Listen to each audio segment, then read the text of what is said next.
Thanks. Thanks, Erin. I'll just actually do this share myself oh, you got it. Perfect. So I love that Owen actually just looked back at an example that was outside of the law, and I plan to do a similar thing, actually. I think that I'd like to do a little library story time, if that's okay. And the purpose of it, in part, is to actually help us understand what symptoms of ADHD are. We've seen some of them in the legal context. We've heard Owen's. And hopefully you'll identify some of these ones here in this beautiful little bingo card. I don't know, Erin, if you can drop it in the chat too, if people need a bigger version. But it's not mandatory. There is absolutely no prize, and the instructions are written on it. It might help some of you stay a little more focused as the story goes on. So if you don't want to, we'll sit back and listen to my story. This one here looks interesting. The back of the book says that it's a tale of one woman's epic yet outwardly unremarkable journey. We'll follow little Sarah as she moves through life, school, and work, unknowingly gathering important information for a major battle. When a shocking diagnosis changes everything, Sarah is forced to reckon with her past so she can chart a satisfying future. Which version of Sarah will prevail? Will she choose to fit in or find her own way to flourish? Shall we? Once upon a time, there was a funny little girl named Sarah, with an H. She liked to delight her family by singing and dancing around her house. When she was supposed to be sleeping, she would invent stories and sing songs out loud instead. She was big on snuggles, on talking, on playing. In fact, she was big on everything. Sarah's family their energy didn't always match her own, and each day Sarah knew there was a time for fun and exuberance and that there was a time to stop it. In grade school, Sarah felt nervous and shy. Teachers praised her for being well-behaved, and she got along with most of the other kids. But some kids weren't so nice to her. Those ones might push her in a snowbank when the teacher wasn't watching. In high school, she discovered team sports, which she really loved and was great at them all. She loved being social and active. She was late to school most days, and so the high school principal suggested to her parents that they buy her an alarm clock. She found calculus really boring and therefore tough. But since she's always been so well-behaved, she thought she deserved to live a little. So she skipped a few classes and talked through others, and she was surprised to barely pass the class. One day, a friend of hers asked her how her university applications were going. She hadn't even turned her mind to it, but she sprang into action to meet the deadline that was just 3 short days away. She applied to computer science programs because she'd enjoyed a coding class that she'd taken earlier that term. But the rejection letters began rolling in because of her calculus grade. So Sarah majored in history instead.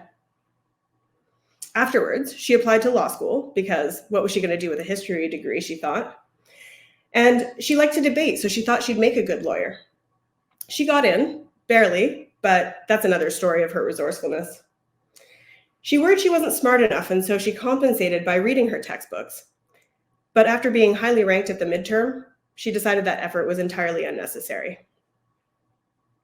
She tried really hard to start her assignments early, but for some reason, she could not ever get to these assignments except for just the day before. She supposed that she worked best under pressure, but she often had to run to school to hand her assignments in on time.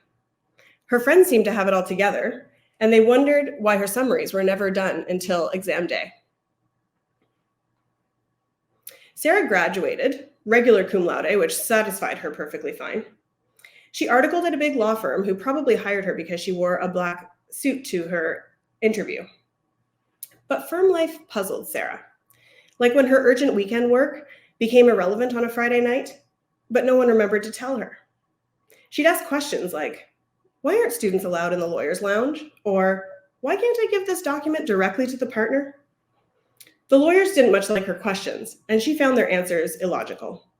She didn't really want to return to the firm, which was very convenient because they actually didn't ask her to return. She tried to leave her next job to fate, but fate had other ideas. And so she walked her big self into her first in-house job at a big company in a big city. And her colleagues really liked at first that she was direct and friendly. They also liked that she worked really long hours, even when they had to go home to spend time with their families. Sarah hated managing timelines, but at least she could move deadlines around if she needed to. But when that wasn't possible, she vigorously shared her personal sense of urgency with her colleagues. She knew this annoyed them because they would ask her to work on her time management all the time, even though she'd answer their emails at 4 in the morning, and she always met the ultimate deadline. The deadlines and the late nights were draining her, though, and after big projects, she was always burnt out. If she didn't catch a cold, she was go on a vacation. More accurately, she'd just leave on the next plane tomorrow. Soon, she realized the things that her colleagues had once loved about her, like that she was so thorough or that she always had the right answer, they weren't so refreshing to them anymore. Was it a personality clash? Sarah felt it was taking too much energy to please everyone, and so she left that job. After a short break, she started her own practice where she could manage her own time and she could work with only the very best clients. But she missed the urgency and the complexity of her old work. She also realized she missed having a dedicated assistant who it turned out was doing some of the very boring work and keeping her on schedule. Without any structure at all, Sarah became quite sad. She worried a lot about what she was going to do next. She had lots of ideas. She had so many ideas. But she had so many ideas that she couldn't take a single step forward. Then one night, at a party, a friend asked, "Sarah, do you think you have ADHD?" Sarah's diagnosis at 44 came as a huge shock to her, though maybe not to her mother. She had always had good grades and been successful. It had never crossed her mind that she had any problem at all. She wasn't distracted. She could sit still. Sure, she procrastinated sometimes, and maybe she had a hard time doing the things she didn't enjoy, like going to the gym or doing her chores. But didn't everyone? Or had she got it all wrong? Maybe her good grades and successes had stopped her from noticing that she was so different. Yes, she'd fooled herself into thinking that her symptoms were personality traits, choices she was making, that she was just less apologetic about her challenges than everyone else. Now, Sarah realized an internal battle was afoot. She needed to decide whether she would continue to fit in or whether she would be brave and learn how to flourish in her own way. Should she spend her precious energy doing things the traditional way when she'd never thought traditionally at all? Should she work from 9 to 5 when clearly she worked much better from noon to 8?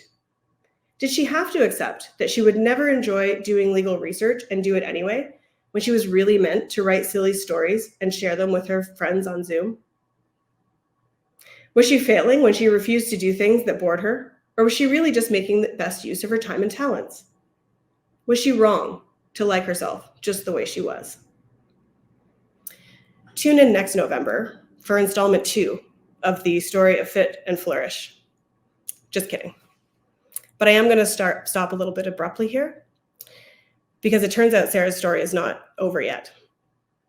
Have you reflected on your life? Have you written your next chapter? Will you choose to flourish? The end.